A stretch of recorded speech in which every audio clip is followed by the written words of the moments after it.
good morning, bonsoir, buenas noches, buenas noches to investors in North and South America. 我係有個 James Daniel Hassios with the Chicago Junction. Good morning to investors in Asia. Buenas noches, buenas noches, good night, good night to investors in Europe and Africa. I'm Daniel speaking from Hong Kong. It's 20th November here, 19th November in Wall Street. This week, I have three main points to talk about. Number one, inserting chips into human brain. Number two, transformation of head and shoulders. Number three, rare cases of CME target rate. Stock recommendations will be a review of the Magnificent Seven. Subscribe, like, and share. Remember to click the bell, please. Watch our playlist again so as to grasp the continuous trend of the market and refresh your mind. Elon Musk again has another breakthrough. The Neuralink has got the license from the Food and Drug Administration, FDA, to implant chips into the human brain. This aims to help patients with severe paralysis so as to realize the integration of man and machine by giving the right neural signal. It gives hope to those paralyzed people to lead a new life. The first group of volunteers will be implanted with the chip under this project. They have to cut a hole in the skull. Since the operation needs minute procedures, this part is done by a robot of 8 feet high. At first they used animals for experience and now completed and approved by the FDA to use in human brains. And the chips can be recharged in wireless form outside the brain. What investors need to mind are 2 points. This is an era of semiconductor. The scope of using is far more than expected. Another point to mind is that Elon Musk is really a superman. His talent and success is really unlimited.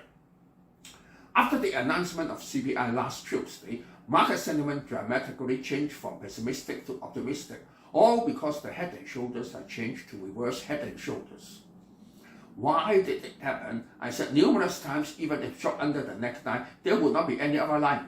What really happened was, after breaking downward, it formed a reverse head and shoulders. We also have to refer to international happenings outside the chart. In October started the Israel-Hamas war, and also sanctions of chips on China get tighter after the August sanction of 2022. But not only did no avalanche, 3 major indices formed reverse head and shoulders to pop up the market.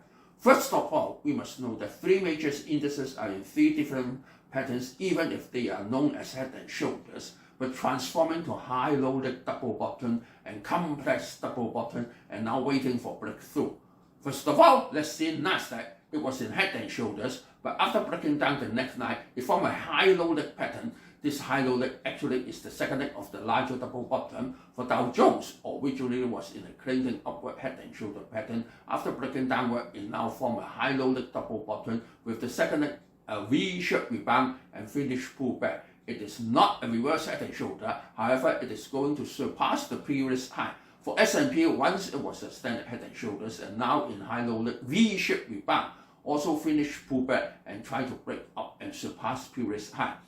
Dow Jones is in a cleansing upward head and shoulders, the same as Nasdaq has double right shoulder and denotes not willing to fall. After breaking the neckline downward, it at once formed a high-low leg double bottom, and the last bottom had a strong V-shaped rebound. When breaking the top line, it seemed to be a reverse head and shoulders, but actually a pullback of double bottom. Mind that this wave is going back to the level of right shoulder, showing strong upward power. S&P basically is in standard head and shoulders of horizontal pattern, again having double right shoulder, showing not willing to fall. But after penetrating neckline, form a high-low leg pattern and V-shaped rebound is going to right shoulders. Mind that 3 major indices has a lot of jumping gaps. It does not mean they will refill all, but at least a good chance to refill the nearest jumping gap. For the above technical data, please study my electronic handouts thoroughly together with the series of 14 teaching videos with live examples and certain tests specially designed for self-studying, and also philosophical questions to think about as homework. Any sponsor for our seminar, daily report and videos are appreciated with gratitude. Please contact Professor Vitali for details. For the Chicago target rate, it showed a very rare case. The chance of keeping interest rate unchanged on December 30th FOMC meeting is 100%. It seldom occurs, and even more seldom occurs is that even in the January 31st meeting is the same ratio of 100% of unchanging, which means 2 consecutive meetings unchanging. So when will it change? It will be in the May 1st meeting, and the chance of cutting 25 base points is 47.9%, still less than half. Do you still remember in the past few videos, the date of changing was on June 12th, which means now is 1 month earlier than prediction of the past 2 months. Market sentiment has changed significantly because the CPI announced on Tuesday shrank from 3.7% to 3.2%, showing inflation is well controlled. Core CPI also dropped from 4.1% to 4.0%. That is even under the two wars of Russian-Ukraine conflict and Israel-Hamas war. Inflation still dropped.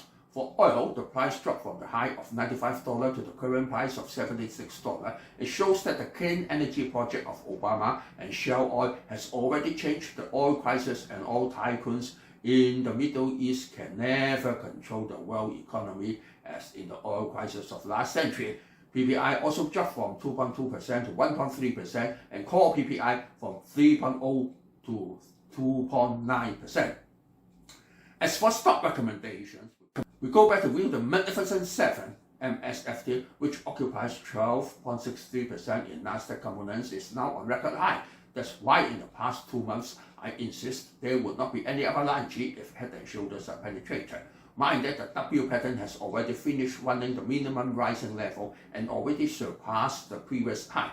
Adjustment is not far away. Can buy in at the 20 SMA level, which is around $352. Mind that it's an era of chips already replaced petroleum. Apple occupies 12.60% in Nasdaq. Mind that the compressed W pattern actually is developing in while three major indices are forming different head and shoulders. The last rising wave is in V-shaped rebound with no jumping gaps, which means the rise is more stable than three major indices. Support is at 250 SMA and now challenging the previous high. Already set the best buy-in level is $167, and the last closing price is $189. Google occupies 7.44% of Nasdaq. Already said no need to worry when it had a large jumping gap downward because of a nice result announcement. It is just a symptom of selling on good news. The strong V-shaped rebound is chasing up. Amazon occupies 6.31% in Nasdaq. Mind that the high-low leg W bottom carries a strong V-shaped rebound is rising up sharply and surpassed the previous high of September and even higher than the high of August 2022. NVDA occupies 5.29% of Nasdaq. It has specially designed a chip of H200, which is of lower caliber and can skip off the sanction legally to China. That's beneficial to the sales and pump a record high in closing price. This is a false head and shoulder because the right shoulder could not touch the neckline. Anyway, better treat it as a rectangular ranging zone. Jensen Huang ran the first place of Best CEO with a supportive rate of 96%. It's also beneficial to the rise. Meta occupies 3.68% in components, broke upward the W pattern and is trying to form a pullback. Best buy-in level is at 20 SMA, which is around 360. Tesla occupies 3.38%. It can be divided into the stock and demand. For sales and manufacturing of e-car, the competition is keener than ever. The profit margin and market share is diminishing. But for the person, that is Elon Musk. He is a Superman and he can give you a surprise at any time you never think of. So what happened in the past week that affects the future market most is the CME target rate shown 2 consecutive meetings of 100%. Experienced investors should know that this is a very rare case. Market sentiment is now aiming at Thanksgiving Day and Christmas sales.